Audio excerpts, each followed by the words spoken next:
e aí eu fico tentando repetir isso várias vezes, o que acontece? Primeiro, que, como eu falei, eu não tenho controle nem sobre o espírito que vai dizer o que está ali, e nem sobre a relação dele com o médium. Pode ser que o espírito queira falar, mas a combinação fluídica com o médium errado não dá a resposta que se espera.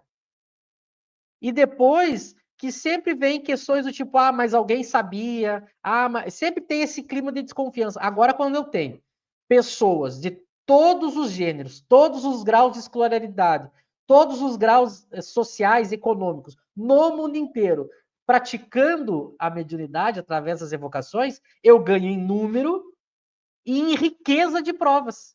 Porque agora eu tenho pessoas que confiam uma nas outras, então não tem essa suspeita da desconfiança, porque é mãe e filho, pai, esposa.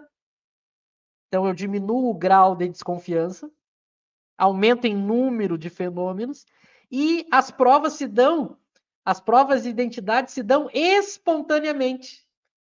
O que prova exatamente que não era alguém que estava pensando, eram situações que ninguém sabia. E aí, então, o grau de prova, de certeza e, portanto, de crença aumenta. Porque eu posso construir uma tese com 50 livros tentando argumentar que o espírito existe, mas se eu tenho uma pessoa que presenciou esses fenômenos, ela mesma, ela vai dizer assim: eu não preciso de 50 teses de doutorado para provar o espírito. Eu evoquei meu marido. E a mensagem disse coisas que só eu estava passando naquela semana. O anjo de guarda falou coisas que só eu sabia da minha intimidade.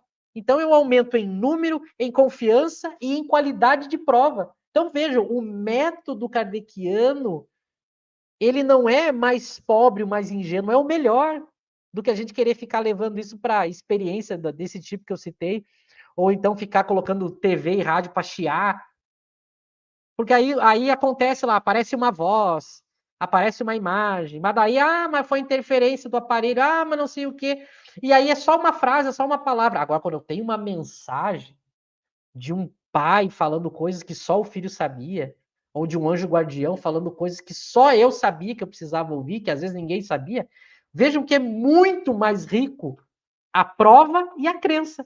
Então, vejam, eu insisto, vocês têm acompanhado, eu insisti nisso, o jeito de Kardec é o melhor em todos os sentidos. É um equívoco querer fazer de outras maneiras e achar que está extraindo algo melhor, mais científico, ou que vai disseminar mais a prova e a crença do espiritismo. É eu ter uma joia e eu querer trocar essa joia por algo que é pior. A gente tem que entender que o que Kardec ofereceu é melhor em todos os sentidos. Passo para vocês. E para corroborar isso que foi dito aqui por vocês, né, a prova da existência da alma, do espírito, é só pegar a revista Espírita, logo no seu início, o ano de 1858, talvez o Érico ou o Michel possam pesquisar, e que eu não me recordo se é fevereiro, o título do artigo é Uma Conversão. Então, é um materialista que ele se torna um espiritualista, e aí, né, eu acredito, espírita, porque ele reconheceu nas comunicações que era o pai, pela forma lacônica como eram dadas as respostas. Então, precisa de que vá para uma academia, que sejam cientistas acadêmicos, pessoas. Não. Qualquer pessoa simples, tendo um pouco de conhecimento, claro, tem que estudar, a teoria precede a prática, e tendo esse conhecimento, evoca, vai obter ali respostas que ela vai se convencer em algum momento, desde que ela se proponha a fazer isso sem preconceito com as ideias. Devolvo aí para vocês aí. Ô, José. Não, eu acho que vocês explicaram muito bem essa questão dos fenômenos e da maneira com que as pessoas são céticas com relação ao fenômeno, e não é da maneira que a pessoa quer que a prova ocorra, mas ela precisa se adequar à condição dos fenômenos. Na verdade, eu queria comentar o que o texto que o Lauro chamou a atenção, que é bem interessante, né? Uma conversão, que é o materialista. E queria saber a opinião de vocês também. Hoje, se a gente fosse reproduzir isso com uma pessoa materialista, como é que a gente deveria proceder? É uma pergunta que eu faço agora. Qual é a conveniência de a gente fazer uma reunião mediúnica com uma pessoa materialista, com o fim de conversão, ou com o fim de tentar dar provas para pessoas da sobrevivência da alma, né? Será que isso funcionaria para a gente hoje?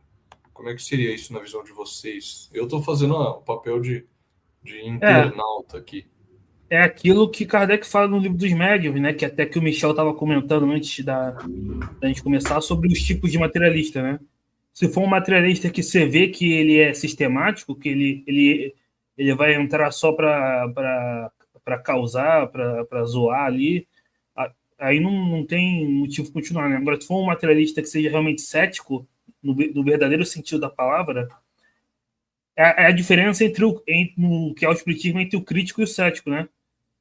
Kardec conversa primeiro com o crítico lá, que é uma pessoa totalmente resistente. A Kardec vê, isso daqui não tem futuro, né? Então não adianta. Aí ele vai falar com o cético, que é o que duvida. Ele não é um dogmático, ele tem dúvida. Aí o cético, Kardec perde o tempo, entre aspas, com ele, porque aí tem futuro. Então depende, né? Você não precisa ter fé antes, mas você não pode também chegar na reunião com ideias pré-concebidas e com dogmatismo, né? Ou com ridicularizações. Então, vai depender do tipo de materialista. Se é lá no Livro dos Médiuns, Kardec fala dos tipos de espíritas e dos tipos de incrédulos, né? O incrédulo por sistema não dá, né? Agora tem aquele materialista que é materialista por falta de algo melhor, né? Que ele só viu a religião e nunca encontrou o espiritismo, então ele não se convenceu até aquele momento. Não sei se o Michel quer falar ou Laura. Eu ia citar a mesma coisa que tu citou. Eu diria, José, que a pessoa ela tem que usar o capítulo 3 do método do Livro dos Médiuns. Porque, lembra, o que é o capítulo 3 do método do Livro dos Médiuns? É impressionante como Kardec é genial. Porque ele escreve um capítulo para falar sobre o ensino do Espiritismo e justamente sobre como se constrói a crença espírita. Então, há um texto de Kardec específico sobre isso. Como que eu construo a crença espírita? E ele é genial porque ele começa apresentando os perfis de incrédulo. Então, ele começa do mais incrédulo até chegar no espiritualista, depois os tipos espiritualista, depois o crédulo, né, o adepto, o espírita, e ele chega a falar do nível mais que é o espírito exaltado, ou seja, aquele que já passou da crença para a crença indemasiada, que também é ruim. Então ele estuda todos os tipos de prováveis, de perfis de pessoas. Isso é muito interessante. Usando essa lógica, do mais incrédulo até o mais crédulo. E aí é interessante porque é o seguinte, ele analisa os materialistas e ele vai dizer o seguinte, exatamente o que o Eric colocou. Ele vai dizer, olha, tem que saber que tipo de materialista é. Se é um materialista, como o Eric falou, por sistema, ou se é um materialista porque ele é materialista por falta de algo melhor. Mas ele quer crer, ele quer estudar seriamente, ele quer. Só que até agora o que ofereceram para ele não satisfez a razão. Então, teria que ver exatamente qual. E isso é muito interessante, porque Kardec ele não só deixou essa orientação, mas ele aplicava. É muito interessante como ele aplicava isso no dia a dia. Porque dependendo do perfil que se enquadrava a pessoa, ou Kardec dedicava um tempo para explicar, argumentar e até mesmo incentivar a pessoa a participar do fenômeno, presenciar para estudar, ou então ele não dava nem resposta, ele ignorava. Há certos artigos da revista que a gente vai ver Kardec aplicando isso. Tem artigos da revista que Kardec diz assim, esse fulano, a fala dele se refuta por si mesmo. Não perderemos nosso tempo. E há outros que ele se dedica a construir um artigo longo para argumentar. Porque é interessante como ele tá aplicando o próprio método que ele desenvolveu. Então, com certeza, esse